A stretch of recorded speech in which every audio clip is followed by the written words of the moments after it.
Assalamualaikum warahmatullahi wabarakatuh.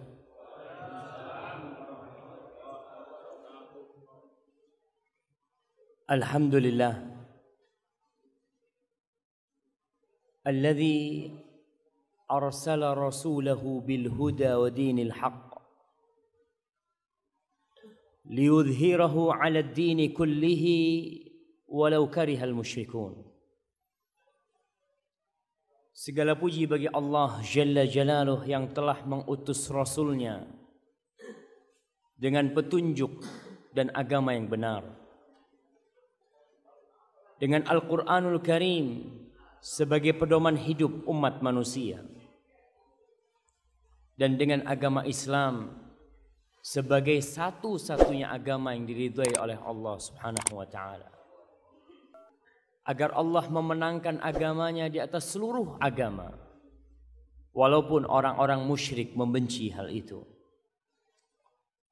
Allahumma salli wa sallim wa zid wa barik wa an'im ala sayyidina wa maulana Muhammadin wa ala alihi wa ashabihi ajma'in. Ya Allah, semoga salawatmu, salam, berkah dan nikmatmu senantiasa kau curahkan untuk hamba kekasihmu, untuk baginda Nabi kita Muhammad sallallahu alaihi wasallam, dan untuk keluarga beliau, untuk istri-istri beliau, yang terutama untuk Khadijah, untuk Aisyah, Hafsah, dan seluruh istri Nabi kita. Dan semoga salawat itu bersambung untuk putra-putri beliau dan untuk seluruh sahabat Nabi radhiyallahu taala anhum ajma'in. Amma ba'd. Ma'asyiral muslimin wa zumratal mu'minin rahimakumullah. Sungguh bukan hal yang mudah kita datang ke tempat ini tatkala hujan turun, jalan menjadi becek. Tapi semoga hati kita datang ke tempat ini lillahi ta'ala. Semua amalan, semua perbuatan yang tidak didasari ikhlas lillahi ta'ala, maka akan sia-sia.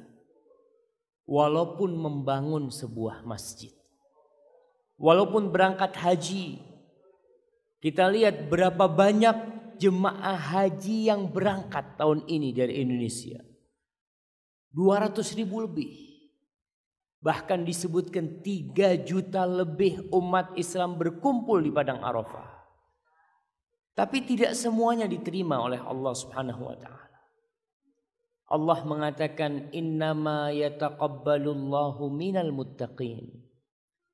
Allah itu hanya menerima dari orang-orang yang bertakwa. Maka kita memohon kepada Allah, semoga kita dapat menjadi orang-orang yang bertakwa, yang mendekatkan diri kepada Allah Subhanahu wa ta'ala. Ma'asyiral muslimin rahimakumullah, karena tadi udah disebutkan tema kita hari ini adalah mung. Urip mung mampir ngombe. Masya Allah. Apakah memang benar seperti itu ada?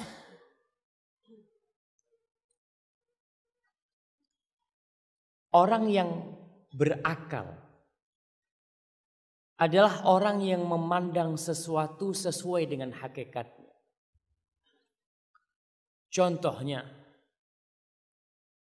ini nih gelas, isinya air. Kalau ada orang yang memandang gelas ini isinya susu, waras apa tidak waras? Bapak, sakit.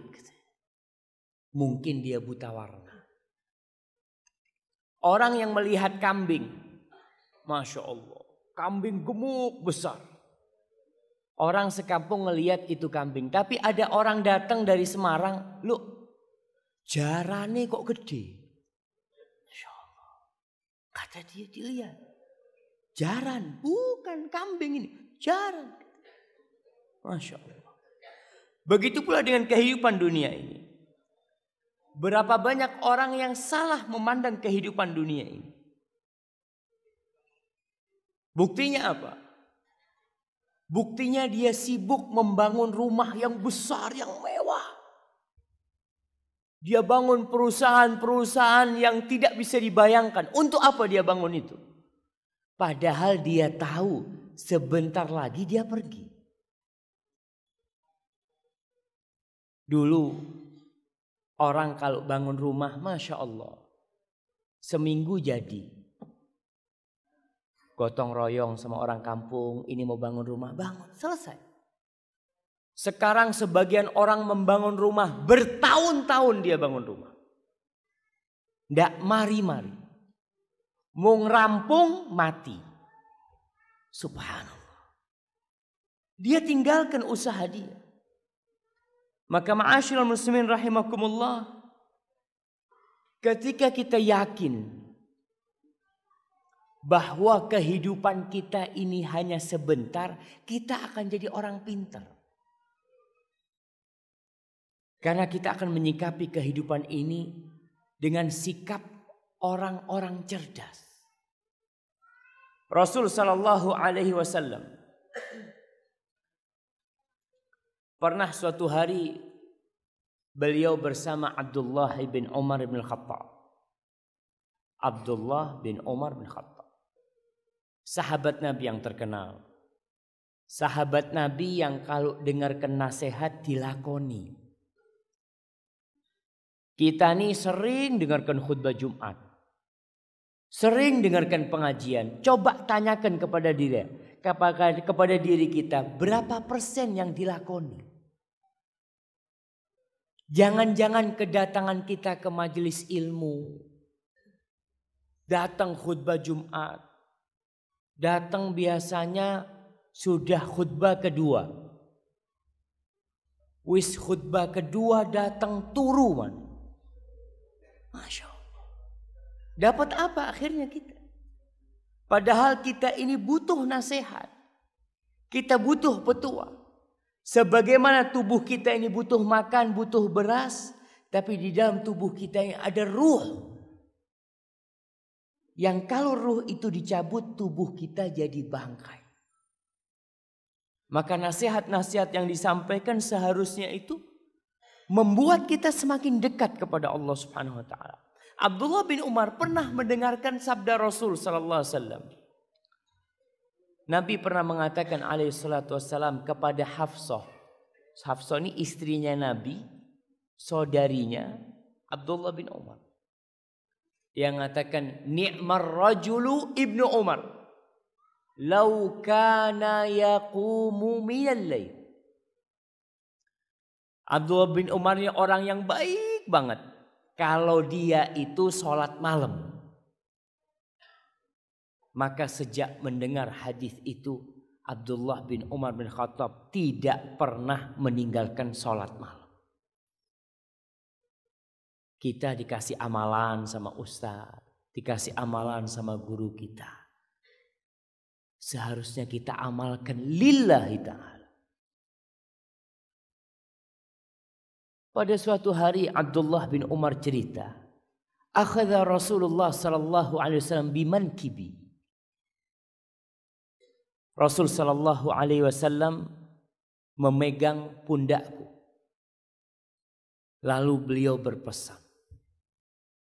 Apa pesannya? Kun fid dunya ka'annaka gharib au 'abiru sabil. Kata Rasul sallallahu alaihi wasallam, wahai Abdullah bin Umar, hiduplah di dunia seakan-akan engkau orang asing. Orang asing ini biasanya tertutup, nggak banyak bergaul. Orang asing itu biasanya lebih giat daripada penduduk asli. Antum lihat perantau-perantau yang ada di Jakarta yang sukses-sukses itu. Jarang yang orang pribumi. orang pribumi itu lebih males. Sehingga kalau kita mencari orang Betawi di tengah kota Jakarta, itu sudah tinggal sedikit. Kenapa? Karena mereka etos kerjanya kalah sama yang datang dari luar. Semangat bekerja. Dia nggak banyak ngobrol. Pagi kerja, siang kerja. Kenapa? Karena dia orang asing. Ini bukan tempatku. Aku mau ninggalkan Jakarta. Aku punya kampung sendiri. Aku mau hidupkan kampungku. Namun kadangkala orang asing ini karena keenaan akhirnya jadi penduduk negeri itu. Akhirnya punya banyak kenalan. Yang awalnya jarang kenalan, kerja terus. Karena banyak kenalan, akhirnya waktunya banyak digunakan untuk sesuatu yang tidak bermanfaat. Akhirnya Rasul sallallahu alaihi wasallam mengatakan au abiru sabil. Tetapi kau jangan jadi orang asing. Jadilah engkau orang yang mampir. Orang yang sedang lewat. Soalnya tadi kalau orang asing memang bagus. Tapi kadangkala karena dia sudah kelamaan di kota itu, merasa nyaman. Tidak lagi seperti waktu awal dia datang. Maka Nabi berpesan, au abiru sabil. Para ulama menjelaskan, au dalam hadis ini artinya bal abiru sabil. Tetapi jadilah engkau orang yang dalam perjalanan yang sedang lewat. Bagaimana orang yang sedang dalam perjalanan sedang lewat dia? Kita akan mendapati orang-orang yang lewat itu Masya Allah. Belanjanya gak banyak-banyak. Orang transit. Kita lihat jemaah haji. Yang transit umpamanya itu jemaah umroh. Dari Semarang transit di Jakarta. Kemudian di Jakarta dia melihat ada tanah strategis. Ada rumah bagus. Kira-kira dia beli enggak? Kata, buat apa Anda beli? Anda cuma 2 hari di sini. Anda mau ke Mekah. Maka dia tidak akan beli. Itu orang transit. Dan dia tidak peduli. Makan kadang-kala tidur gak enak pun gak apa-apa. Kenapa? Aku cuma sebentar. Gak lama-lama di sini. Cari hotel aduh lah. Cari hotel yang biasa. Itu abiru sabil. Apabila kita menyikapi dunia seperti sabda Rasul sallallahu alaihi wasallam ini. Hidup kita makmur. Kita tidak akan pernah tenggelam dalam kesedihan ketika kehilangan sesuatu. Kadangkala kita ikut pengajian, parkir sepeda motor. Pulang motornya hilang. Dia tidak akan bersedih, berlarut-larut. Ya, wong memang semuanya titipan bukan milik anak. Kita kalau nyewa rumah, kita tidak akan terlalu perhatian sama ledeng yang rusak. Kadang-kala keramiknya pecah, yo jarno dudu omaku. Lihat rumah orang kontrakan itu selalu tidak terawat. Dan pemilik rumah yang sebenarnya selalu sakit hati biasanya. Iki ngontrak setahun, asbesnya jatuh ya dibiarkan. Colokan listriknya ndak hidup yo dijarno. Kenapa? Karena dia berpikir ini bukan milikku. Aku mampir dong. Nyewo. Tapi kenapa kita dalam kehidupan dunia ini kok kita makmurkan rumah kita? Karena kita salah memandang. Kita memandang kadangkala ada kendi dari tanah, kita bayangkan kendi itu dari emas. Akhirnya dijaga sama dia, Masya Allah. Saya pernah ketemu dengan teman. Dia di pondok dulu. Akhirnya kesian dia gila. Padahal pinter banget. Suatu hari dia balik ke pondok. Bawa kresek. Dipanggul di pundaknya sampai terluka. Anak tanya, Faisal itu apa? Emas. Emas iya. Jangan bilang-bilang. Mungkin kita berbicara, ya orang gila pantas. Kita kadang-kala kelakuannya tidak jauh dari orang gila tersebut.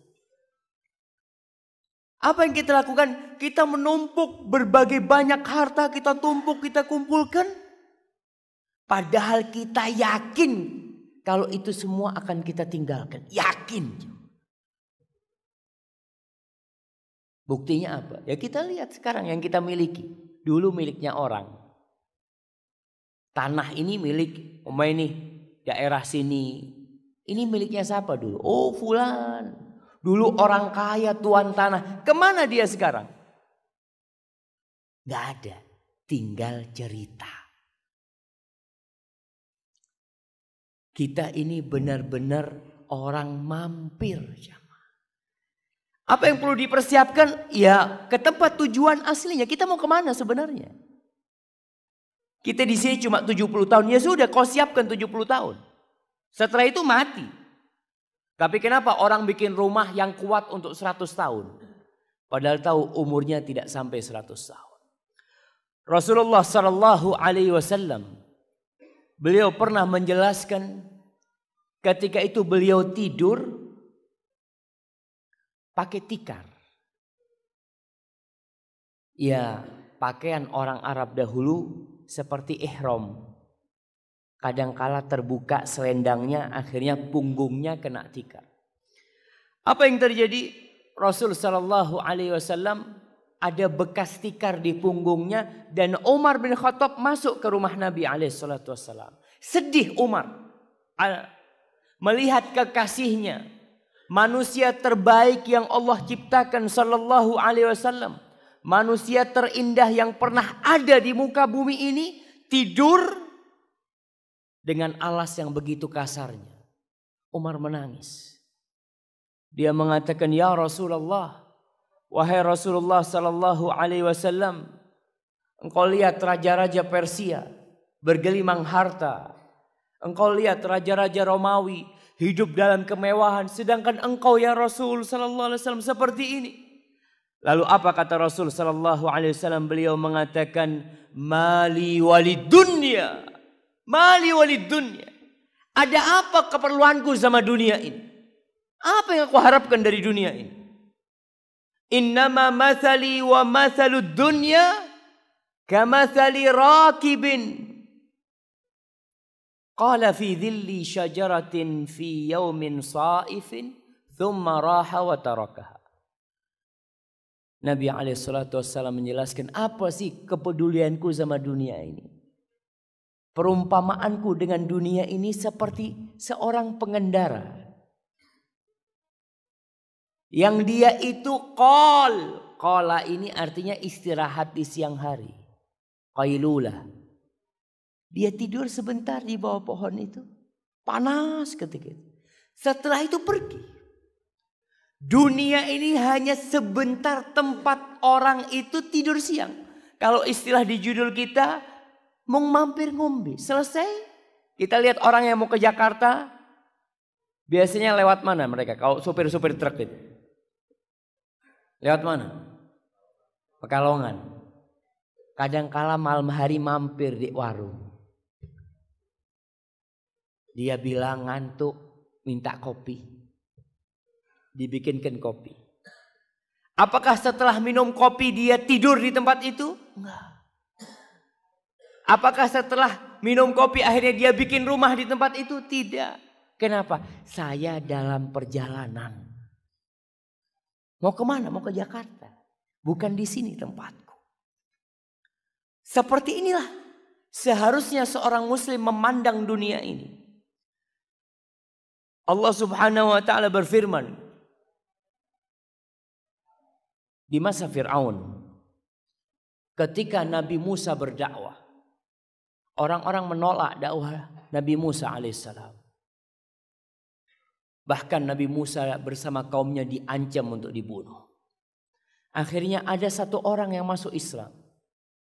Dia mengatakan, wa qala alladhi amana ya qaumi ittabi'uni ahdikum sabilar rasyad. Dia mengatakan kepada kaumnya, wahai kaumku, kalian ikuti aku. Aku tunjukkan kepada kalian jalan kebenaran. Ya qaumi, wahai kaumku, innama hadhil hayatud dunya mata' wa innal akhirata hiya darul qarar. Wahai kaumku, hidup di dunia ini cuma kesenangan yang sebentar. Sebentar. Mata dan kesenangan dunia ini bercampur dengan kesedihan. Tidak ada orang yang makan enak kecuali suatu hari kadangkala dia akan sakit. Dia lihat di depannya gulai kambing, kepala ikan, Masya Allah, makan. Tahu-tahu kolesterolnya naik. Ada emping melinju, Masya Allah. Emping melinju ini konconya apa? Mungkin dimakan sama gadu-gadu. Orang ngelihat, Masya Allah, makan sampai rumah jerat-jerit.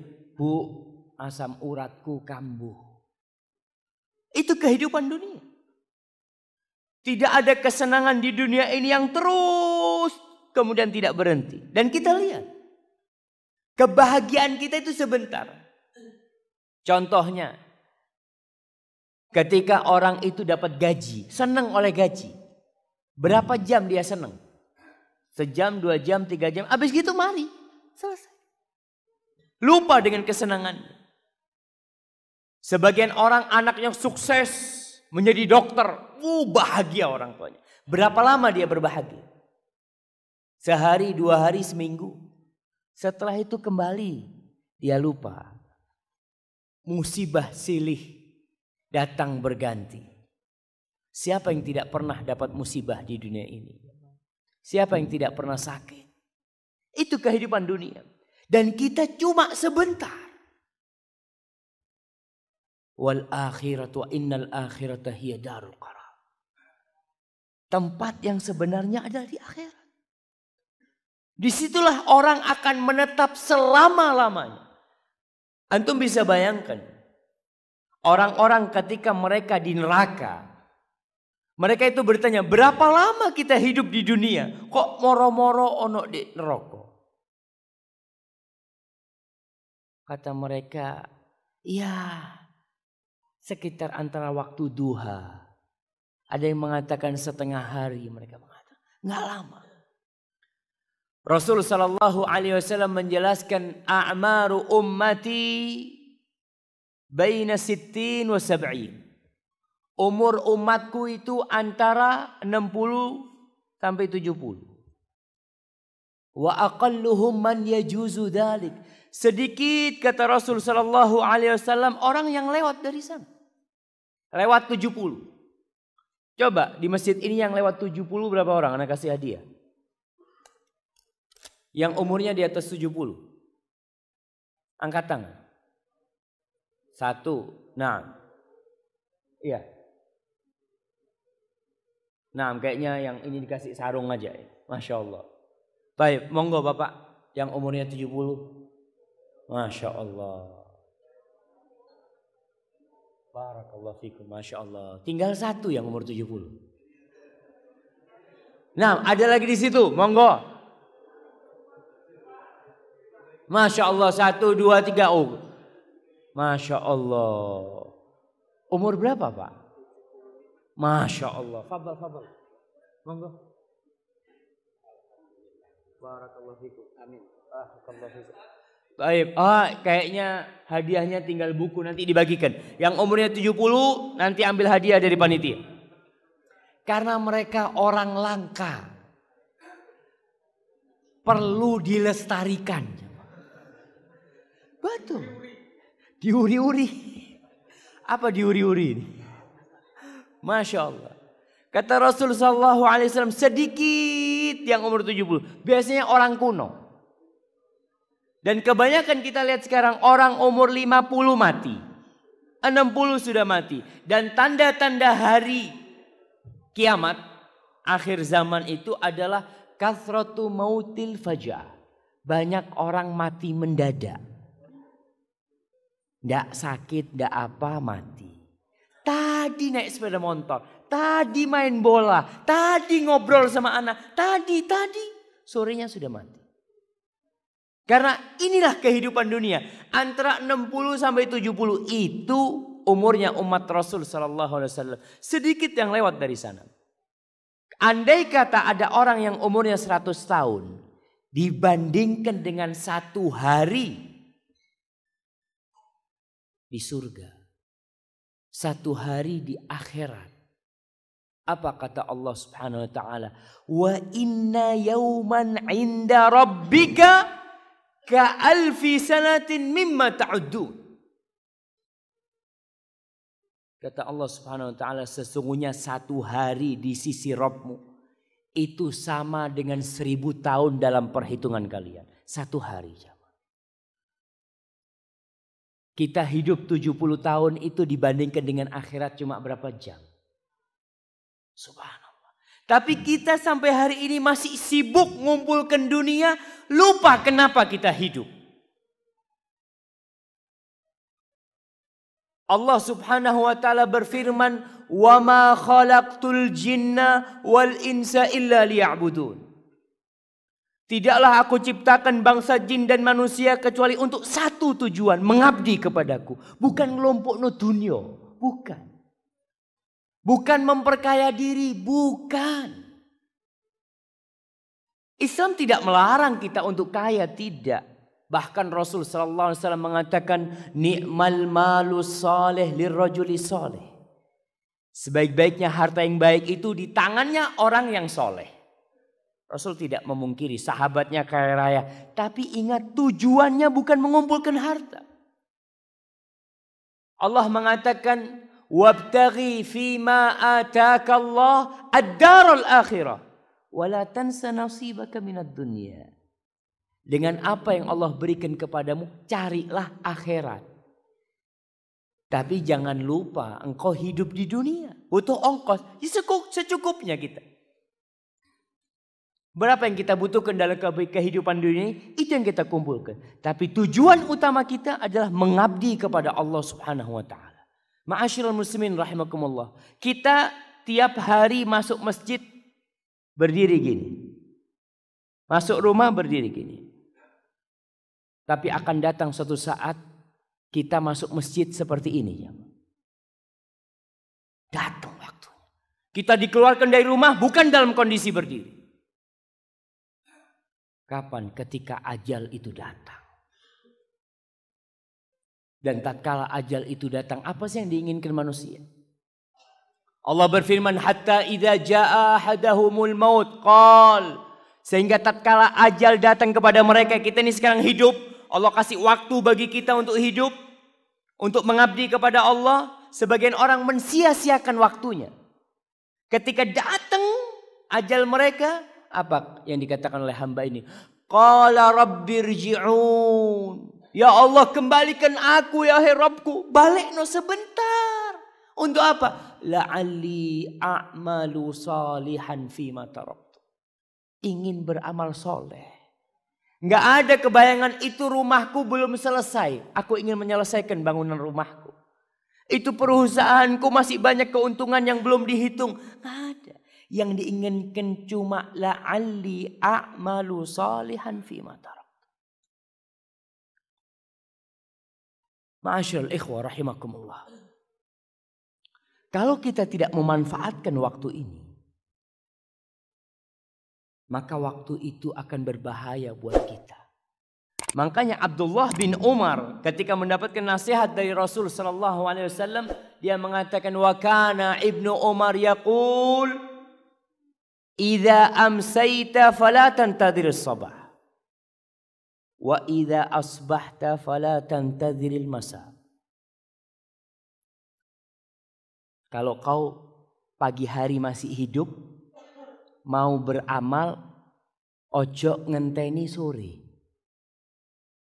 Pagi mau beramal, mau sedekah, mau berzikir, mau ngaji, jangan nunggu sore. Lakonono. Langsung kita kerjakan. Jangan menunda-nunda. Wa idza amsait fala tantadhir sabah. Kalau kau hidup di sore hari, jangan nunggu besok pagi mau beramal soleh. Jangan. Banyak di antara kita nunda-nunda tobat. Karena berpikir, oh insya Allah besok aku mau sholat. Besok aku mau ngaji. Si enom. Insya Allah. Masya Allah. Sekarang banyak anak muda mati kena stroke. Anak muda umur 30 tahun. Ada yang kena kanker. Na'udzubillah min dzalik. Abdullah bin Umar mengatakan jangan nunggu waktu sampai sore. Lakonono sekarang. Itu sebagai seorang muslim kita tahu. Waktu kita nggak tahu. Kapan akan berakhir. Tapi pasti kita meninggalkan. Pasti. Kullu nafsin dha'iqatul maut. Itu pasti. Sedangkan hidup kita cuma ngambil bekal. Bawa bekal secukupnya kau pergi. Ma'asyil muslimin wa zumratal mu'minin rahimakumullah. Dan Abdullah bin Umar mengatakan, wa khud min sihatika li saqamika wa min hayatika li mautika. Abdullah bin Umar dapat ujangan dari Rasul sallallahu alaihi wasallam, dia fahami, kemudian dia sampaikan kepada orang lain. Ambillah dari masa sehatmu sebelum sakit. Jemaah haji Indonesia ini kebanyakan yang berangkat wis tuwek. Sudah sakit-sakitan. Padahal kewajiban haji itu buat yang mampu, bukan buat yang tua. Allah mengatakan walillahi 'alan nasi hajjul bait man istata'a ilaihi sabila. Kewajiban itu untuk yang mampu berangkat haji. Dan haji itu wajib. Punya rumah tidak wajib. Ada orang saya nggak mau haji kalau belum punya rumah. Nggak wajib awakmu punya rumah. Bisa mati di rumah kontrakan nggak apa-apa. Nggak ada hukumnya kalau mati di rumah kontrakan nanti tidak masuk surga. Nggak ono. Tapi kalau kau mampu tidak berangkat haji ada perhitungannya sama Allah Subhanahu Wa Taala nanti. Orang tadi nunggu tua, nunggu sakit-sakitan. Sehingga ibadah hajinya tidak bisa maksimal. Kalau orang tua berangkat haji itu opo cirine. Diajari manasik haji ya, Masya Allah. 2-3 kali sama depak. Ya apa Pak? Faham wis. Waduh wis tua aku. Apa katanya ustadznya nanti. Maka terjadi ibadah haji yang kurang sempurna. Ketika tawaf ada mutawifnya. Biasa.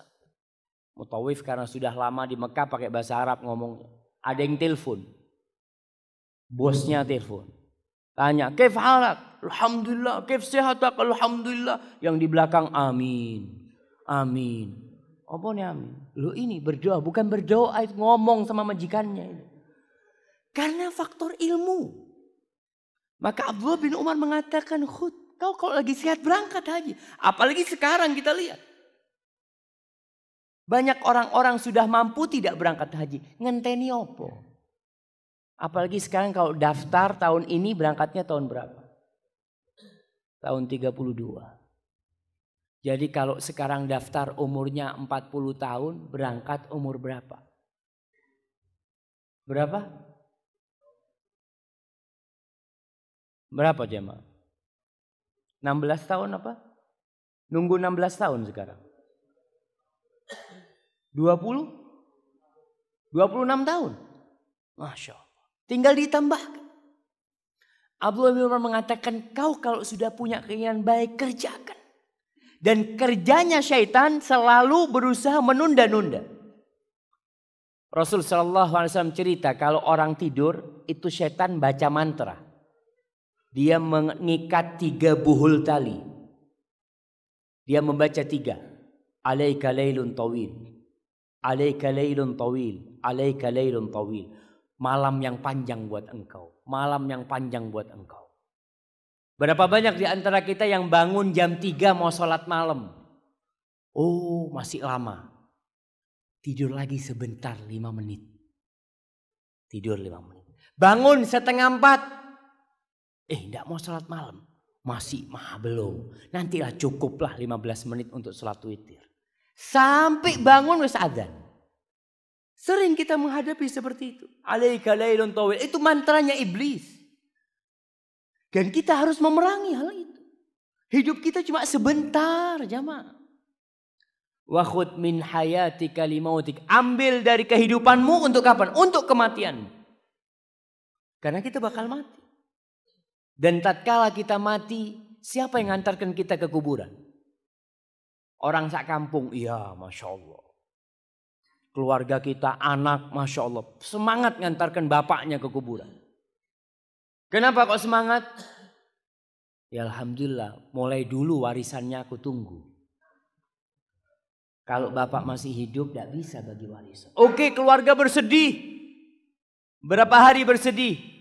1, 3, seminggu. Ada yang sampai 40 hari ingat orang tuanya. Tapi mereka sudah memikirkan hartanya dibagi-bagi. Yang menemani bapak-bapak dan ibu-ibu cuma amalan nih. Uang yang ada di bank. Umpamanya kalau dia orang berduit. Tidak akan ikut ke kuburan sama sekali. Rasul sallallahu alaihi wasallam menceritakan yatba'ul mayyit 3. Yang ikut mayit itu 3.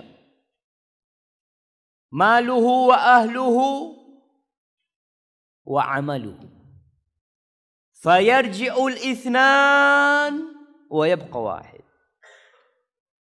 Ketika orang mati yang mengantarkan 3, hartanya. Kalau dia orang berduit, Masya Allah, mungkin orang kampung banyak yang nganterkan. Keluarganya ikut ke kuburan, amalannya ikut ke kuburan. Yang 2 pulang, yang 1 tinggal. Amalan kita yang tinggal. Ma'asyiral muslimin rahimakumullah, kita coba berpikir sekarang. Kalau dalam urusan dunia, kita selalu ingin berubah. Kalau polisi, ini Masya Allah banyak yang pakai seragam.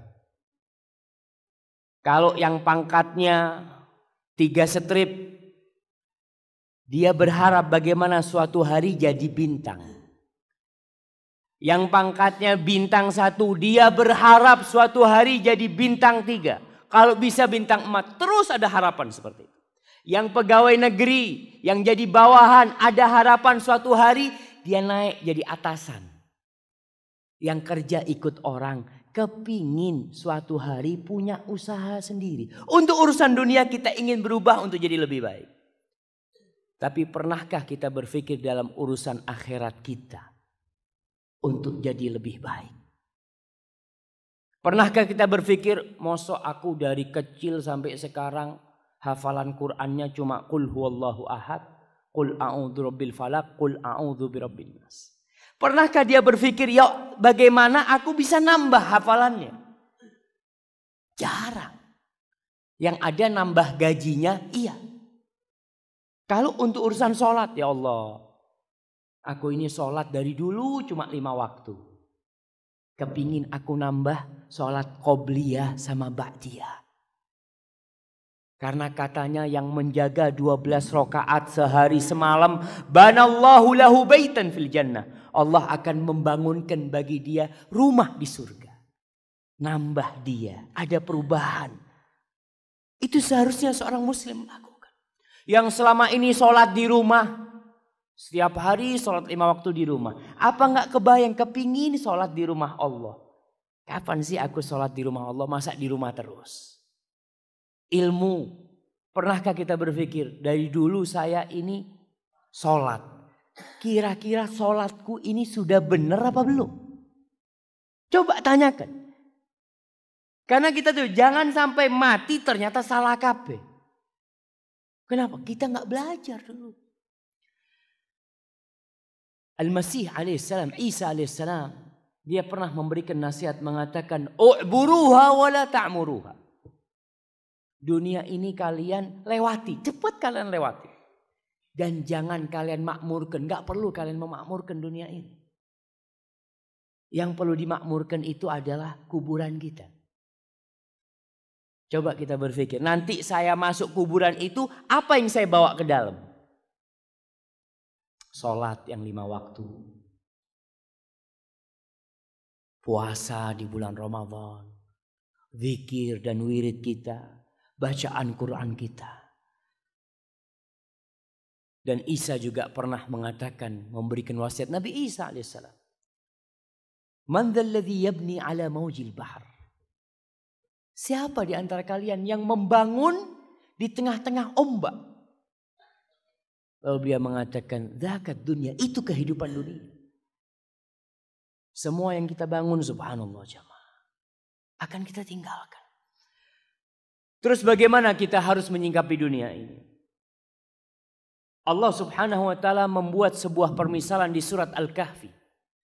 Bapak-bapak nanti pulang dari sini, ibu-ibu, buka Al-Qur'annya, cari terjemahannya. Sekali-kali kita tahu apa sih yang Allah inginkan dari kita. Selama ini kan kita dengarkan ceramah terus. Nasihat di masjid, imamnya menyampaikan. Coba nanti pulang dari sini, dibuka surat Al-Kahfi. Ayat 45 dan selanjutnya.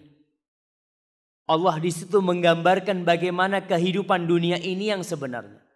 Kata Allah, wadrib lahum mathalal hayatid dunya kama'in anzalnahu minas sama fakhtalata bihi nabatul ard fa'asbaha hashiman tadruhu riyah wa kana Allahu ala kulli syai'in muqtadira. Berikan gambaran kepada mereka Muhammad sallallahu alaihi wasallam. Berikan perumpamaan kepada mereka tentang kehidupan dunia ini. Karena ada orang yang bangga dengan rumahnya, bangga dengan perusahaannya, bangga dengan harta yang dia kumpulkan. Kasih tahu mereka. Yang mereka banggakan sebenarnya akan hilang. Kehidupan dunia ini seperti air. Sekarang kita lihat air hujan yang turun dari langit. Air hujan itu akhirnya bercampur dengan tanaman. Yang punya sawah seneng kalau lihat air hujan. Kenapa? Karena sawahnya akan hijau. Ketika hijau, padi itu semakin besar, semakin menua, kuning, dipanen. Seperti itu kehidupan dunia ini. Seumur padi, seumur gandum, seumur jagung, itu kehidupan dunia. Dan Allah Maha Kuasa atas segala sesuatu. Terus apa yang lebih baik dari kehidupan dunia ini? Allah mengatakan al-malu wal banun zinatul hayatid dunya. Harta dan anak itu adalah perhiasan kehidupan dunia. Perhiasan. Wal baqiyatus salihat khairun 'inda rabbika thawaban wa khairun amala. Al baqiyatus salihat. Subhanallah walhamdulillah wa la ilaha illallah wallahu akbar wa la haula wa la quwata illa billah. Ucapan-ucapan yang baik itu lebih baik daripada dunia dan anak-anak kita. Karena itu yang abadi. Lalu Allah ceritakan wa yauma nusayyirul jibal. Dalam kehidupan ini kita melihat gunung, kita berada di gunung sekarang ini. Orang-orang pada bertanya kepada Rasulullah SAW. Wahai Nabi alaihi salatu wassalam. Kau mengatakan akan terjadi kiamat. Bagaimana dengan gunung Pati? Bagaimana dengan gunung-gunung yang menjulang tinggi? Akan jadi apa nanti? Apa kata Allah? Faqul yansifuha rabbi nasfa. Gunung-gunung itu akan dihancurkan oleh Allah sehancur-hancurnya. Fayadharuha qa'an safsafa. La tara fiha iwajan wala amta. Engkau akan lihat nanti semuanya rata. Tidak ada yang cekung atau yang naik lagi. Nggak ada. Semuanya akan hancur. Bukan hanya rumah kita. Gunung ini akan hancur. Kejadian di Garut. Banjir bandang. Itu bisa terjadi di tempat ini. Dimanapun bisa terjadi. Wa kana Allahu ala kulli syai'in muqtadir. Allah mampu berbuat apa saja. Maka Allah katakan pada hari kiamat wa yauma nusayyirul jibal. Dan pada hari itu kita jalankan gunung, kita hancurkan gunung-gunung itu. Wa taral arda bariza, bumi menjadi rata, nampak semua manusia. Wa hasyarnahum falam nughadir minhum ahada. Kita kumpulkan semua umat manusia. Tidak ada satupun yang ditinggalkan. Bapak sama anaknya tidak ada urusan lagi. Suami istri mereka masing-masing hidupnya dikumpulkan oleh Allah Subhanahu wa taala. Wa uridu ala rabbika saffa. Mereka ditampakkan, dipaparkan kepada Allah bersoft-soft. Satu soft mereka ditampakkan di situ. Apa kata Allah? Laqad ji'tumuna kama khalaqnakum awwala marrah. Kalian datang kepada kami seperti awal kami menciptakan kalian. Nggak ada baju. Yang punya baju 1000 baju akan dibangkitkan pada hari kiamat telanjang. Yang punya sandal mahal-mahal dia beli akan dibangkitkan pada hari kiamat dalam kondisi tidak pakai sandal. Kama khalaqnakum awwala marrah. Kata Allah, bal za'amtum allan naj'ala lakum mau'ida. Kalian berpikir kiamat itu tidak ada. Kalian berpikir tidak akan kita kumpulkan. Banyak di antara kita yang susah di dunia, susah di akhirat. Kadang-kala orang sudah tua renta masih enggak sholat. Orang sudah kerjaannya, ya Allah, kadang-kala berat kerjaannya. Tidak mau beribadah. Jamaah, kita akan bertemu dengan Allah subhanahu wa ta'ala. Ada perjanjian, kita akan dikumpulkan. Akan ditanya segala amal perbuatan kita. Wa wudi'al kitab. Ya sudah, kitabnya akan diberikan. Semua akan melihat kitabnya. Semua akan mendapatkan segala yang dia amalkan. Faman ya'mal mithqala dzarratin khairan yarah. Mithqala dzarrah. Siapa yang beramal baik seberat dzarrah. Dzarrah ini sebenarnya artinya kalau di bangsa Arab dulu itu semut yang kecil. Barang siapa yang beramal sebesar semut kecil itu nggak ada orang yang tahu. Cuma dia sama Allah yang tahu, pasti pada hari kiamat dia akan mendapatkannya. Dan sebaliknya, wa may ya'mal mithqala dzarratin syarran yarah. Barang siapa yang beramal buruk sekecil semut itu dia akan mendapatkan amalan. Apa kata Allah? Fataral mujrimina mushfiqina mimma fihi wa yaqulun ya wailatana ma li hadzal kitab la yughadiru saghiratan wala kabiratan illa ahsaha wa wajadu ma amilu hadira wala yadhlimu rabbuka ahada. Semua yang kita amalkan akan hadir. Dibawa sama kita. Ma'asyiral muslimin rahimakumullah. Maka di sisa umur yang masih ada, yang kita tidak tahu, yang jelas kita akan meninggalkan dunia ini, cepat atau lambat. Tidak harus yang tua mati duluan.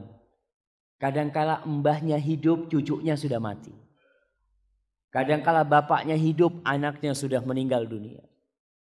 Itu realita yang harus kita hadapi. Rasul SAW bersabda, badiru bil a'mal. Kalian cepat-cepat beramal. Jangan nunda-nunda. Kata beliau, hal tantadziruna illa faqran munsi. Kata Nabi SAW, badiru bil a'mali sab'an. Segera kalian beramal sebelum 7 hal itu datang. Apa 7 hal yang akan datang? Yang kalian tunggu itu hanya yang pertama, faqran munsian. Kefakiran yang melupakan segala nikmat. Orang yang sekarang kaya akan jatuh miskin. Akan jatuh tidak punya kecuali kafan yang dipakaikan kepada dia. Itu pasti. Dan kefakiran kadangkala tiba sebelum mati. Berapa banyak orang kaya yang akhirnya bangkrut. Yang dulu Masya Allah seharusnya dia bisa berangkat haji. Ada orang jemaah Masya Allah. Dia itu memiliki beberapa ekor sapi. Dia ngomong dalam hatinya. Insya Allah nih sapi kalau besar, ana mau berangkat haji sama istri. Akhirnya sapinya besar. Sama dia dijual. Tidak berangkat haji. Tapi niatnya baik. Apa kata dia? Insya Allah saya putar dulu. Nanti hasilnya buat berangkat haji. Diputar habis. Maka Rasul SAW mengatakan kalian kalau beramal hati-hati. Langsung amalkan. Yang kedua, aughinan mutghiyan. Atau yang miskin sekarang, hati-hati. Nanti kau kaya jadi lupa sama Allah SWT. Ada orang yang ketika miskin berharap, ya Allah kapan ana bisa ikut kajian. Kapan Anda bisa puasa sunnah? Masya Allah, kalau Anda tidak ikut orang, Anda bisa datang pengajian kapan Anda mau. Kalau Anda tidak ikut orang, Anda bisa hadir pada hari Jumat sebelum khotib datang. Angan-angan. Biasanya orang miskin seperti itu. Ketika jadi kaya, malah tidak hadir pengajian. Ngurusin hartanya. Sebagian orang Masya Allah. Saya masih ingat dengan cerita nih, orang ikut kerja sama orang. Dia berharap ingin datang ke pengajian. Seperti kita sekarang datang ke pengajian. Tapi karena ikut orang ya nggak bisa. Dia harus jaga toko. Ketika Allah buka pintu rezeki buat dia. Dia punya toko sendiri. Dia kerja sendiri. Dia tidak datang pengajian. Kenapa? Alhamdulillah sekarang bisa dengarkan lewat radio. Subhanallah. Engkau ingin duduk di tempat yang malaikat-malaikat Allah turun. Yang rahmat Allah meliputi mereka. Dan yang mau bersedekah jangan nunggu kaya. Antum jangan berpikir sedekah nih. Bapak-bapak jangan berpikir saya miskin Ustaz gak bisa bersedekah. Kata siapa orang miskin gak bisa bersedekah? Bayangkan bagaimana Rasul SAW bercerita. Beliau mengatakan ittaqun nar walau bisyiqqi tamrah. Kalian bertakwalah kepada Allah walaupun dengan bersedekah separuh kurma. Separuh kurma. Bukan satu butir. Separuh. Pernah suatu hari Rasul SAW kedatangan tamu. Di rumahnya. Di Masjid Nabawi. Biasanya beliau alaihissalam menerima tamu di Masjid Nabi. Beliau tanya kepada istrinya. Dikirim orang tanya. Istrinya punya apa? Gak punya apa-apa. Rumah yang kedua gak punya apa-apa. Semua istri Nabi gak punya makanan buat tamu. Miskin Rasul SAW. Akhirnya kata Rasul SAW. Man yudayyifu dayfa Rasulillah SAW. Siapa yang mau menjamu tamunya Rasulullah SAW. Kata sahabat, ana ya Rasulullah, aku.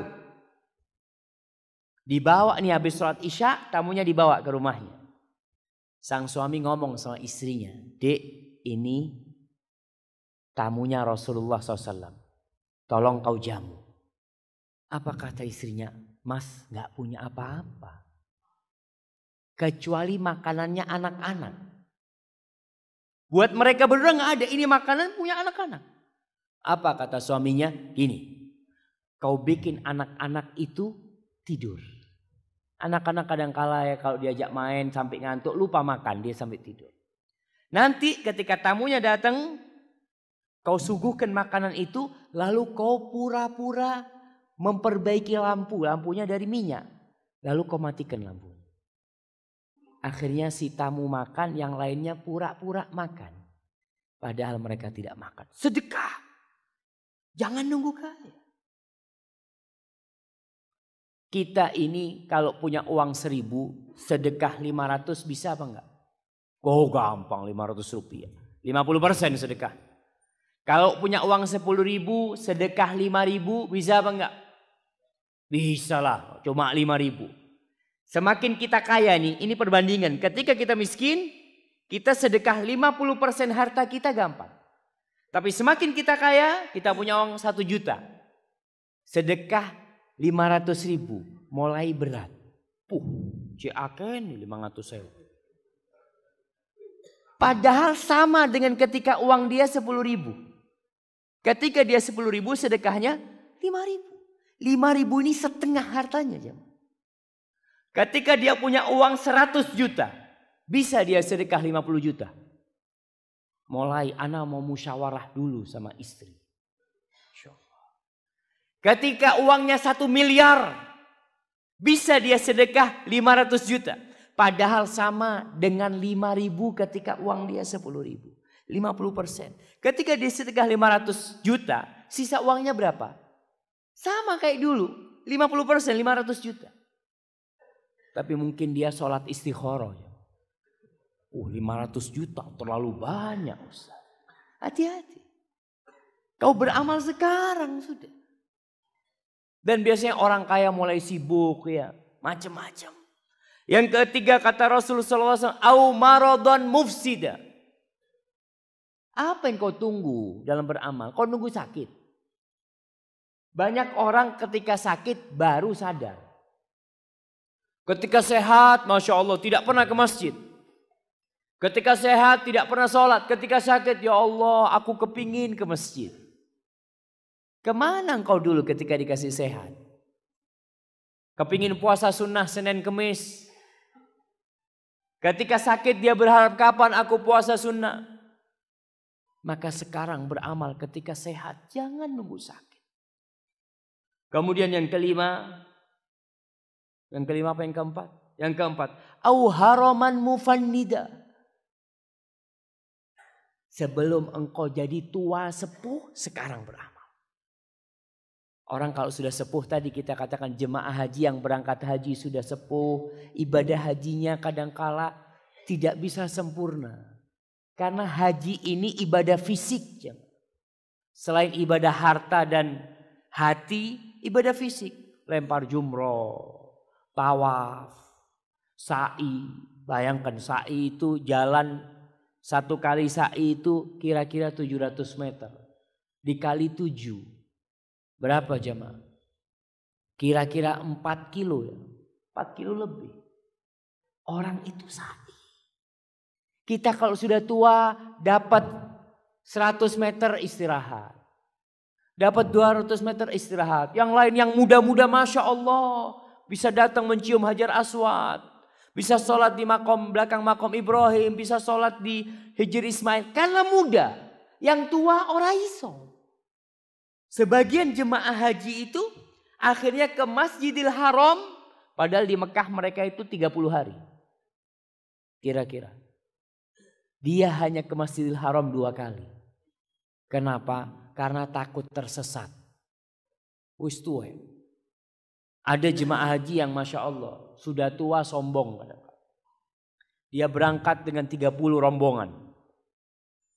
Dari hotel. Biasanya berangkat kan sebelum subuh. Jemaah haji itu banyak tersesat waktu subuh sama waktu isya. Waktu subuh dia ngasih tanda lampu. Oh, lampu ini. Pulang sholat subuh lampunya wis mati. Kata dia di mana tadi janji? Ini ada satu orang Masya Allah tersesat. Bapak tersesat. Oh enggak kata dia. Saya ini bersama 30 orang. Itu 29 orang tersesat. Tidak tahu kemana. Jadi yang tersesat 29 orang jemaah. Yang dia nggak tahu pulang nggak tersesat. Subhanallah. Karena sudah tua renta. Bahkan kadang-kala saya ketemu orang tua. Ya Allah. Waktu saya masih di Medina. Ada orang tua tersesat. Pak saya antar ke masjid. Enggak. Saya tahu rumah saya. Sudah mulai pikun. Mulai lupa dia. Kalau dia ini berada di Medina. Di Mekah. Bukan di kampung. Ada yang tersesat jemaah haji sudah tua sampai puluhan kilo. Ada yang sampai ke airport. Jalan kaki jemaah. Sudah tua memang dia. Kau mau nunggu kayak gitu baru berangkat haji? Nunggu tua renta? Jangan.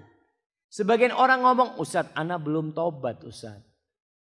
Ana masih banyak dosanya. Ya berangkatlah haji sebagai penutup semua masa lalumu. Buka lembaran baru. Kemudian kata Rasul sallallahu alaihi wasallam, "Au mautan mujhizan," atau yang kau tunggu kematian yang tiba-tiba datang. Mau beramal nunggu mati, mau bersedekah nunggu mati. Sebagian orang itu mau bersedekah kalau sudah sakit-sakitan. Sudah mau mati, itu tanah yang di sana wakaf ya buat masjid ya. Kok tidak mulai dulu kau dapat pahala? Sekarang mau mati baru berpikir. Dan yang terakhir yang keenam kata Rasul sallallahu alaihi wasallam, awid dajjal fa syarru ghaibin yuntazar. Kalian mau beramal nunggu dajjal datang? Jangan. Sekarang beramal. Orang kan berpikir, Ustaz katanya nanti di akhir zaman akan datang Imam Mahdi, nanti akan turun Nabi Isa. Betul semua itu. Akan ada dajjal. Iya betul, tapi kau beramal nunggu nanti.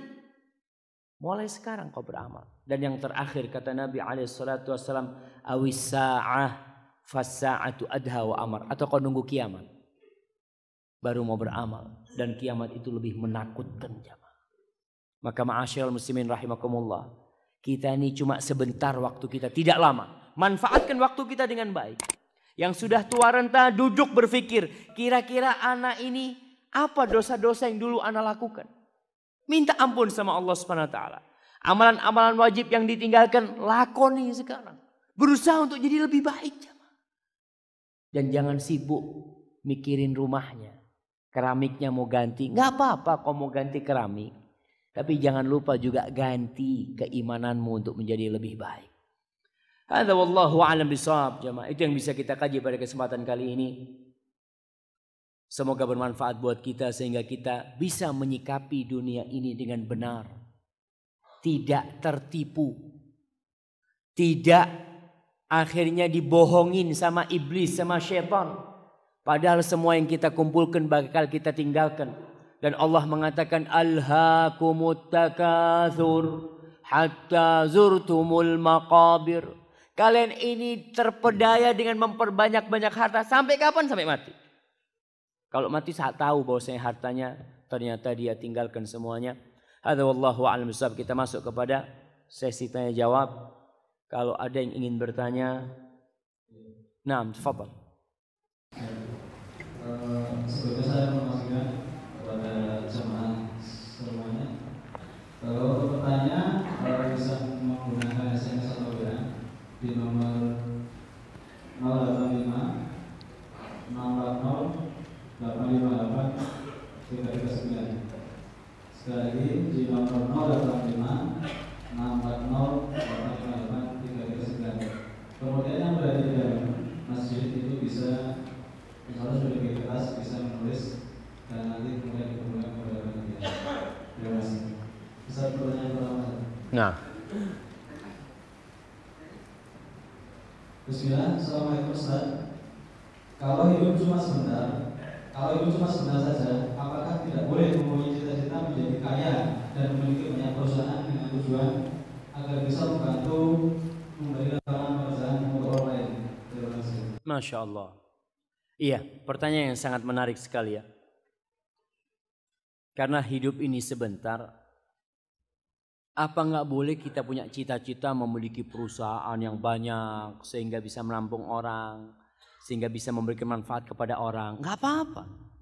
Asalkan kau tahu bahwa kau akan meninggalkan semua itu. Kita tidak terpedaya. Ana tahu, ana perusahaan ini akan ana tinggalkan. Makanya ana berusaha untuk membuat perusahaan, memberikan manfaat kepada orang. Pahalanya itu yang ana harapkan. Kita lihat Abdurrahman bin Auf, kaya raya. Sekali sedekah 700 ekor onta. Dan Rasul SAW, awal hidup beliau di Madinah, beliau miskin. Dan di akhir hidupnya beliau kaya. Kemudian miskin lagi SAW. Di akhir hidupnya beliau pernah korban jamaah 100 ekor onta. Bukan satu kambing. Ketika haji wada beliau punya rizki, beliau bawa 100 ekor onta, beliau potong di Mina. Dipotong sendiri 63 ekor. Nggak apa-apa kok kaya, silahkan. Tapi tidak tertipu dengan kekayaan itu. Jangan sampai kekayaan itu membuat engkau lupa dengan Allah Subhanahu wa taala. Pernah suatu hari Masjid Nabawi itu ada sahabat lagi ngobrol masalah kekayaan. Lalu Nabi keluar dari rumahnya. Nabi berkata alaihi salatu wassalam, la ba'sa bil ghina liman ittaqa. Enggak apa-apa kekayaan itu, catatannya bertakwa. Catatannya bertakwa. Apa? Bertakwa itu harta yang didapat, kekayaan yang dia tumpuk itu akan membantu dia semakin dekat kepada Allah Subhanahu wa taala. Tapi kita lihat kekayaan yang dipegang oleh orang enggak bertakwa. Dengan hartanya dia berzina. Dengan hartanya dia sabu-sabu, narkoba. Dengan hartanya dia minum-minuman. Ketika kekayaan itu tanpa ketakwaan. Jadi kaya itu boleh, silahkan. Dan harapan kita umat Islam kaya semuanya. Zuhud, istilah zuhud. Zuhud itu bukan berarti orang miskin. Ada orang yang miskin yang mungkin dia kerjaannya sangat hina. Tapi hatinya cinta sama dunia. Tapi ada orang yang kaya raya, yang memiliki perusahaan banyak. Tapi dia orang yang paling zuhud terhadap dunia. Zuhud itu artinya meninggalkan sesuatu yang tidak bermanfaat di akhirat nanti.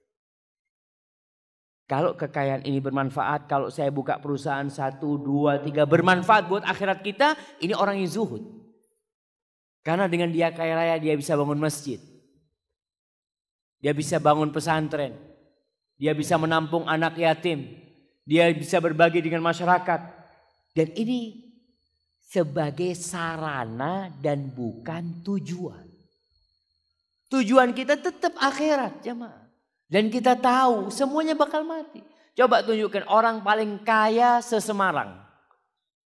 Kemana dia sekarang? Sudah banyak yang mati mereka. Kita lihat Indonesia. Siapa dulu pemimpin Indonesia? Bapak Soekarno. Kemana Bapak Soekarno? Cerita. Dulu ada orang namanya Soekarno. Dulu. Sekarang gak ada. Kemudian ganti Pak Harto. Berapa tahun Pak Harto memimpin? 30 tahun lebih. Sekarang kemana Pak Harto yang kaya raya? Bapak Presiden kita? Gak ada. Dulu ada orang namanya Soeharto. Dulu. Sekarang sudah habis. Ganti kemudian Bapak Abdurrahman Wahid. Bapak Habibie sebelumnya. Alhamdulillah beliau masih hidup sekarang. Begitu pula yang ada sekarang. Bapak Jokowi, Presiden kita akan jadi cerita juga. Kita sama.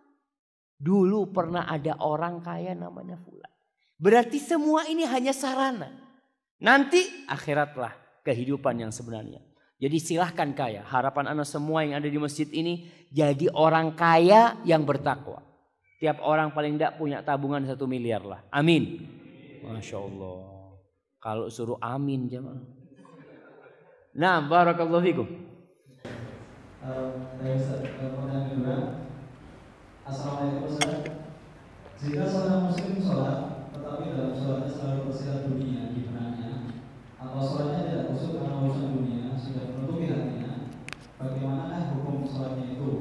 Dan bagaimana caranya agar sholat kita bisa menjadi khusyuk bila kita lalai? Subhanallah jemaah. Iya. Berkaitan dengan sholat jemaah, ini pertanyaan yang sangat penting sekali. Tidak sedikit orang yang berpikiran yang penting sholat. Yang penting kan sholat. Allah berfirman, fawailul lil musallin. Celaka orang-orang yang sholat. Orang yang gak sholat gak perlu dibicarakan. Yang sholat aja belum tentu diterima. Alladzina hum an salatihim sahun. Alladzina hum yura'un wa yamna'unal ma'un. Ini orang sholat tapi lalai sholatnya. Asal sholat. Waktu sudah habis, zuhur, mau asar baru sholat. Maghrib, mau isya baru sholat. Asar, mau maghrib baru sholat. Subuh seperti itu. Sholat tapi kadangkala itu lalai dengan sholat. Enggak diterima. Kalau yang ditanyakan tadi ini, orang ini sholat tapi hatinya tidak ada dalam sholat itu. Allahu Akbar. Ya Allah, andai kata punya toko di sebelah sana ya, kayaknya menarik itu. Imamnya ruku, Allahu Akbar, ruku dia. Berapa banyak orang yang sholat tidak tahu dengan apa yang dibaca imam.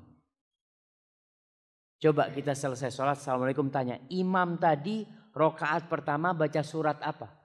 Wallahu a'lam. Ada surat wallahu a'lam ya. Subhanallah. Bagaimana orang yang sholat seperti ini? Inilah godaan syaitan. Sampai ketika kita mencari akhirat yang ada dunia. Jelas-jelas sholat ini untuk akhirat. Tapi tetap kita memikirkan dunia. Ya kalau kita melihat rukun dan syarat sholatnya itu lengkap. Sholatnya sah. Dia tidak wajib ngulangin. Tapi pahalanya bisa jadi tidak ada. Nah, ada orang yang sholat dapat pahala cuma 10% dari sholat. Ada yang dapat 3/3%, ada yang tidak dapat apa-apa. Bagaimana cara kita supaya sholat kita tidak sia-sia? Sudah capek, sudah ambil wudhu, sudah ke masjid. Bagaimana supaya ikhlas lillahi ta'ala dan khusyuk dalam sholat itu? Yang pertama, Rasul sallallahu alaihi wasallam menasihati kita dengan mengatakan sholli salata muwaddi'. Sholatlah seperti orang yang mau berpisah. Orang kalau mau mati itu bagaimana sholatnya? Kalau umpamanya dokter ngomong kepada seorang pasien, Pak, bapak ini kira-kira umurnya tinggal 3 hari. Wallahualam, ini secara ilmu kedokteran. Tapi kalau ajal bapak mungkin lama, nggak tahu saya. Apa yang dilakukan orang ini? Yang tidak pernah khusyuk, langsung dia khusyuk meneteskan air mata dalam sholat. Karena dia memikirkan aku bakal mati gitu. Mungkin ini sholatku yang terakhir. Mungkin aku gak akan sholat lagi. Hadirkan perasaan itu. Kemudian yang kedua, memahami bacaan sholat. Mosok kita sudah bertahun-tahun sholat gak tahu sama artinya Subhana rabbiyal azimi wa bihamdi. Kita sudah puluhan tahun sholat tidak tahu dengan artinya Sami Allahu liman hamidah, Rabbana walakal hamd. Masa bertahun-tahun gak tahu sama artinya. Itu akhirnya kita tidak khusyuk. Kita dituntut paling tidak tahu dengan bacaan yang kita baca ketika sholat itu. Al-Fatihah. Kita tiap hari baca Al-Fatihah tidak tahu dengan artinya iyyaka na'budu wa iyyaka nasta'in. Akhirnya kita sulit untuk khusyuk. Hadirkan itu jamaah. Kemudian usahakan ketika sholat itu untuk bapak-bapak ke masjid. Soalnya kalau di rumah banyak godaan. Allahu Akbar, ada yang ketuk pintu. Rezeki nih kayaknya ini. Sholat tuh siapa kira-kira yang datang? Akhirnya sholatnya cepat-cepatan karena ingin membukakan pintu. Tapi kalau sholat ke masjid, bayangkan. Kita berangkat ke masjid, kita meninggalkan rumah kita. Kita berangkat ke rumah Allah dan kita tahu yang di rumah Allah ini tidak ada yang milik kita. Kita benar-benar tidak memiliki apa-apa. Kita mengatakan Allahu Akbar, insya Allah itu akan lebih khusyuk. Hadza wallahu a'lam bissawab. Nah. Pertanyaan ke bagaimana dengan kami yang kurang mampu untuk berniat sedekah selain daripada zaman Rasul yang hanya bersedekah dengan setengah kurma? Nah, bagaimana dengan orang yang tidak mampu? Kata Rasul sallallahu alaihi wasallam, la tahqiranna minal ma'rufi syai'an walau an talqa akhaka biwajhin taliq. Beliau alaihi salatu wasallam mengatakan, kau itu jangan meremehkan perbuatan baik sekecil apapun. Walaupun hanya sekedar bertemu sama saudaramu dengan wajah ceria. Kalau nggak bisa sedekah sama uang, sedekah dengan senyum. Ada orang yang Masya Allah, kalau ketemu sama tetangganya, itu kaku wajahnya. Kenapa? Senyumlah, assalamualaikum. Banyak kebaikan itu jam. Kita tidak bisa bersedekah dengan harta, bisa sedekah dengan tenaga. Contohnya, lihat orang lagi bangun masjid. Kita nggak punya uang. Kita datang ke masjid. Assalamualaikum. Boleh saya bantu ngangkat pasirnya? Angkat pasir. Boleh saya bantu nyampur luluhnya? Apa saja yang bisa kita lakukan. Rasul sallallahu alaihi wasallam itu menjelaskan, usahakan kita berbuat baik. Kalau nggak bisa berbuat baik, kata Nabi alaihi salatu wasallam, kuffa syarraka anin nas. Engkau jangan nyakiti orang. Sudah. Itu termasuk berbuat baik, termasuk sedekah. Kita tidak bisa membantu orang, kita tidak bisa menyerangkan orang, paling tidak engkau tidak mengganggu orang. Itu perbuatan baik. Kadang-kadang kita lihat anak-anak muda yang geng motor umpamanya. Sudah tidak bisa membantu orang, yang ada ganggu orang. Maka kalau nggak bisa bersedekah dengan harta, dengan uang, bisa dengan tenaga. Kalau nggak bisa, ya sudah, jaga diri, jangan ganggu orang lain. Hadza wallahu a'lam bissawab. Pertanyaan beliau Ustaz. Tanya Pak Ustaz, agar mendapat amalan yang cukup banyak, apa bisa kita ikut jihad seperti perang yang dilakukan di negeri kita ini dengan gereja dan orang kafir. Allahu Akbar. Iya, pertanyaan sangat menarik ini jamaah. Karena kita lihat umat Islam ini dihancurkan dari luar dan dari dalam. Dari luar, musuh-musuh yang menyerang negeri-negeri Islam, yang mengacaukan umat Islam. Kita dulu ingat 350 tahun dijajah Belanda. Kita tahu Mesir dijajah oleh Inggris. Kita tahu Libya dijajah oleh Italia. Negeri-negeri Islam dijajah. Ini yang pertama. Yang kedua yang menghancurkan umat Islam adalah dari dalam sendiri. Dengan munculnya sekte-sekte dan aliran-aliran yang menyimpang dari Islam. Banyak aliran itu.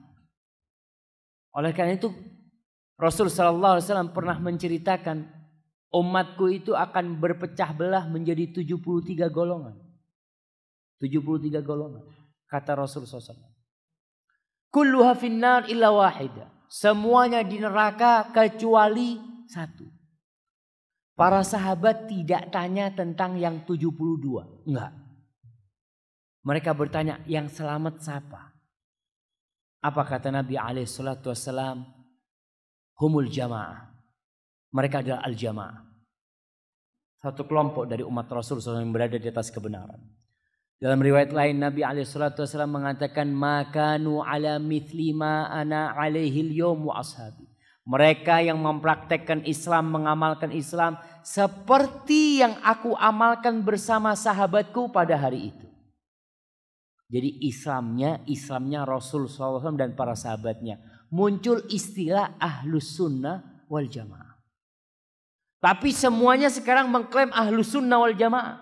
Siapa yang tidak mengaku Ahlus Sunnah wal Jamaah? Sampai yang ngebom pun ngomong Ahlus Sunnah wal Jamaah. Gak penting orang itu mengklaim. Yang penting benar enggak engkau Ahlus Sunnah wal Jamaah. Apa artinya Ahlus Sunnah? Mereka orang-orang yang menghidupkan sunnah Rasul SAW. Mengikuti amalan-amalan Rasul SAW dan para sahabatnya. Dan mereka berkumpul di atas kebenaran itu.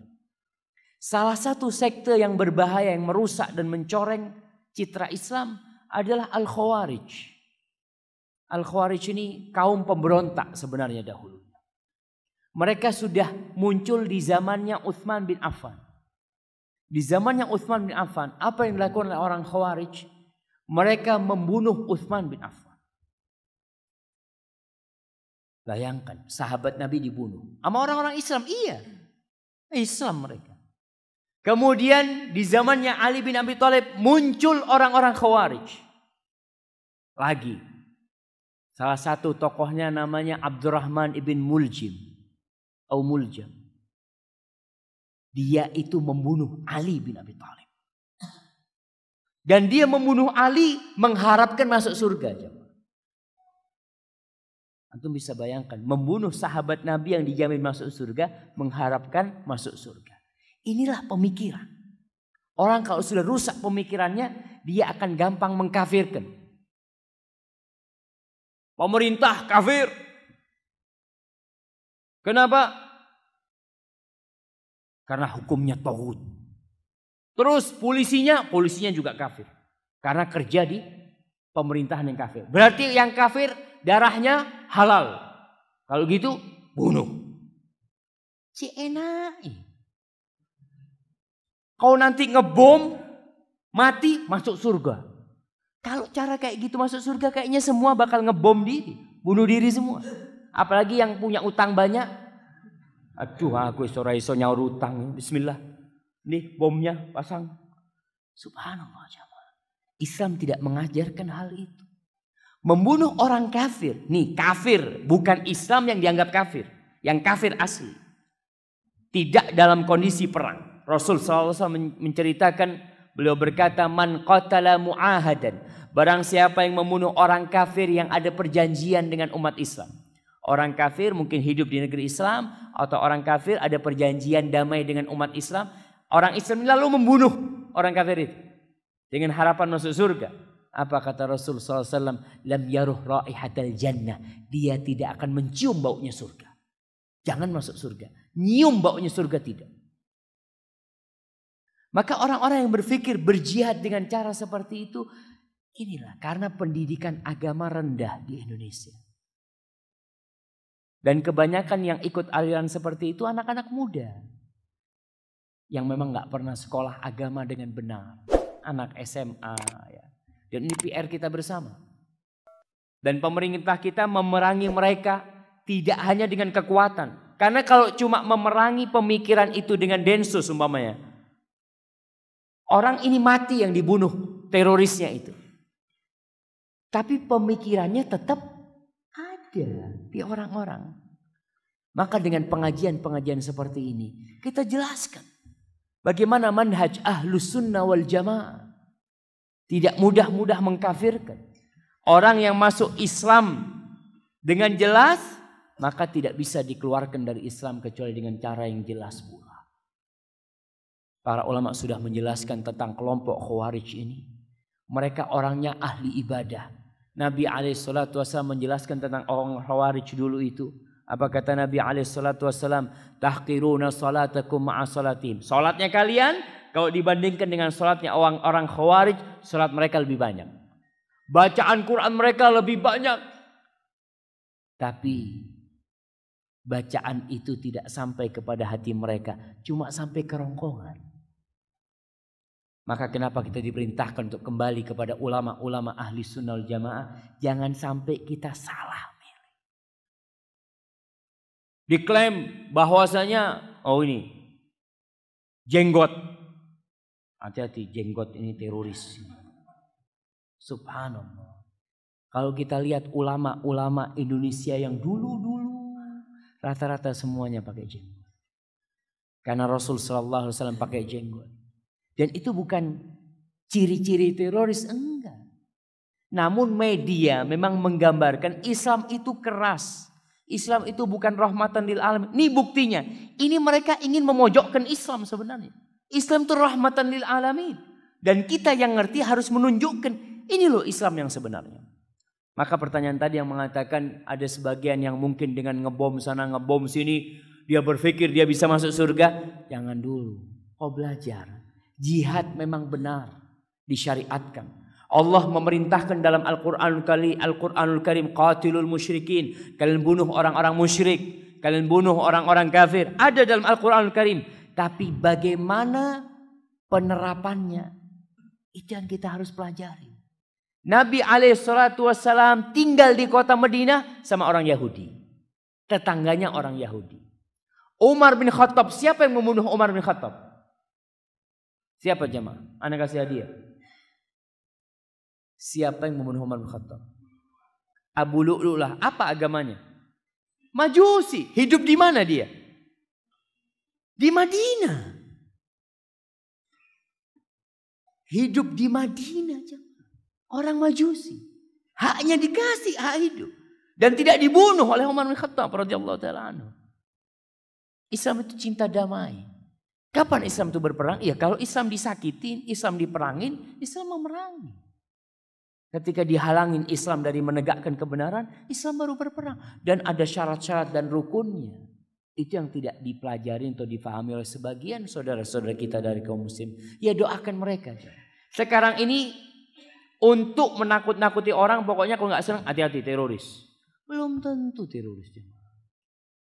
Kita hati-hati juga tidak gampang-gampang menvonis orang. Tapi yang jelas aliran yang tadi disebutkan ngebom sana ngebom sini dengan harapan masuk surga itu harus mendapatkan penataran lah orang-orang seperti itu. Supaya mereka tahu bagaimana Islam yang sebenarnya, bukan Islam yang dia dengar dari ustadz-ustadz dia atau dari buku-buku dia. Hadza wallahu a'lam bishawab. Nah. Mungkin yang terakhir. Tapi sebelumnya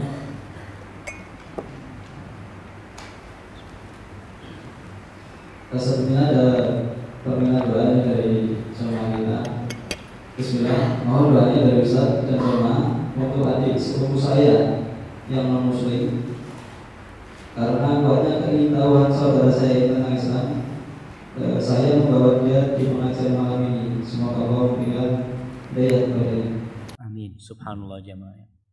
Ya, ini ada saudara kita yang mudah-mudahan Allah membuka pintu hatinya, memberikan hidayah kepadanya,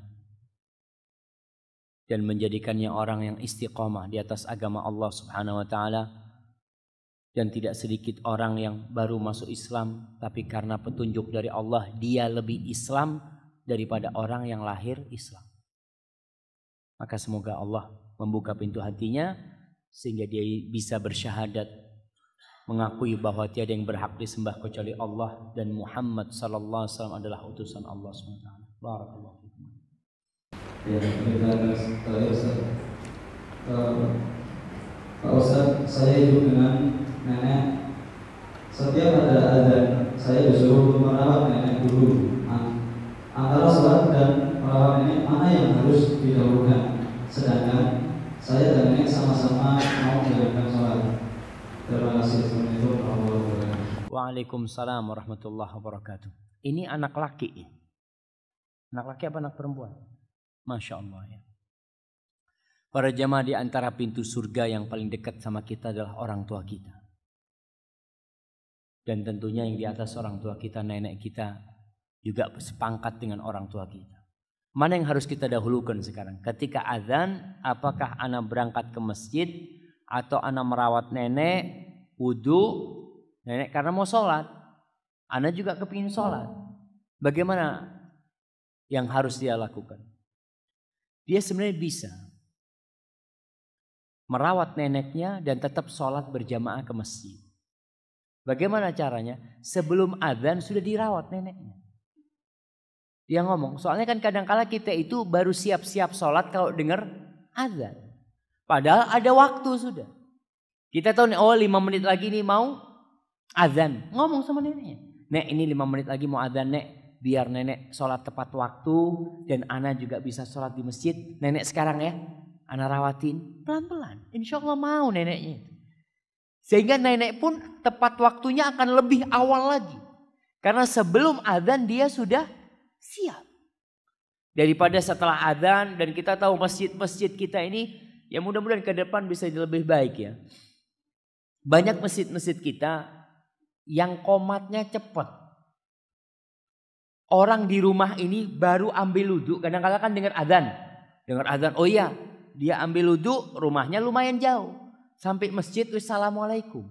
Allahu Akbar. Padahal itu orang kadang-kala tidak melihat waktu. Tapi dia dengar azan siap-siap ke masjid. Maka harapan masjid-masjid ini berusaha melihat jamaahnya. Rasul sallallahu alaihi wasallam itu kadang-kala sholat zuhur itu ditunda. Ketika jamaknya sedikit, ngomong Bilal, tunggu dulu Bilal. Pas panas apalagi, kan sahabat susah datang ke masjid. Tunggu dulu, abridu bis sholah. Biar dingin dulu. Sampai ketika sudah dingin baru Bilal disuruh memanggil mereka untuk ke masjid. Dan bukan tugas. Orang yang qomat itu menunggu perintah dari imam. Imam datang baru qomat. Kadangkala imamnya wis di masjid. Jadi pas waktu adzan imamnya sudah di masjid. Jadi mau nggak mau akhirnya qomatnya lebih cepat lagi. Maka imam paling tidak bisa memberikan arahan. Tunggu sebentar, itu fulan biasanya sholat ke masjid. Dia agak jauh rumahnya. Tunggu. Sehingga semuanya dapat takbiratul ihram. Nggak dapat at-tahiyat. Dan ini pelajaran buat kita. Bahwasanya sholat berjamaah di masjid ini adalah sholat yang paling mulia. Dan imam itu tanggung jawabnya besar. Dia itu tidak sholat sendirian. Makanya imam itu dianjurkan sebelum sholat untuk mengatakan sawu sufufakum.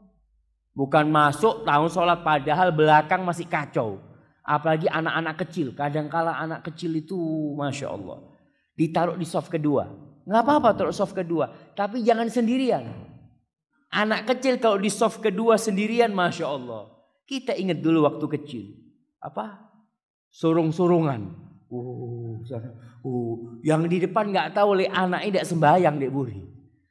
Maka diperhatikan, ini juga masukan buat semualah yang mendapat amanah di masjid-masjid untuk memperhatikan jamaahnya, mengajak jamaah ke masjid dan bisa sholat khusyuk di masjid. Hadza wallahu a'lam bissawab. Nah, itu sebagai penutup acara kita malam ini jamaah. Karena Masya Allah sudah 9:30 dan saya lihat sebagian jamaah sudah merah matanya dan sudah merem. Apabila yang saya sampaikan itu benar itu dari Allah Subhanahu wa taala, kalau ada yang salah dan kurang berkenan itu dari diri ana pribadi. Allahumma lakal hamdu kulluhu wa lakal syukru kulluhu wa ilaika yurja'ul amru kulluh. Allahumma habbib ilaina al-iman wat taqwa wa zayyinhu fi qulubina wa karrih ilaina al-kufra wal fusuqa wal isyan waj'alna minar rasyidin. Allahumma matti'na bi asma'ina wa absarina wa quwwatina ma ahyaytana waj'alha al-waritha minna waj'al tha'rana 'ala man zalamana wansurna 'ala man 'adana wa la taj'al musibatana fi dinina wa la taj'al ad-dunya akbara hammina wa la mablagha 'ilmina wa la ila an-nari masirana. Rabbana atina fid dunya hasanah wa fil akhirati hasanah وقنا عذاب النار وسبحان ربك رب العزة عما يصفون وسلام على المرسلين والحمد لله رب العالمين والسلام عليكم ورحمة الله وبركاته.